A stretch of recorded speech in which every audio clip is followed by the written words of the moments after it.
Ето го и Шонефелд на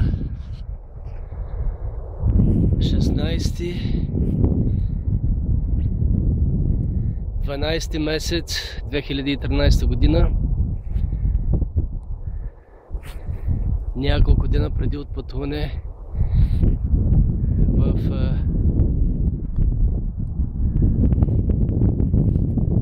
Цюрих при моето любимо семейство.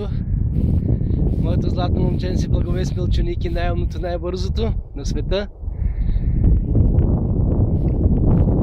Моето най-голямо момиченце Илияна Милкова Димитрова.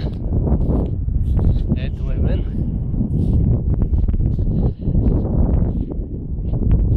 Отивам да си ги видя и да остана 15 дена. Най-малко. Моето любимо най-малко момиченце Ана Деспина Норела.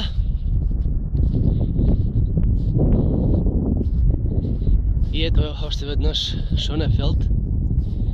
Това е едно прекрасно местенце. Прилича на Добруджа.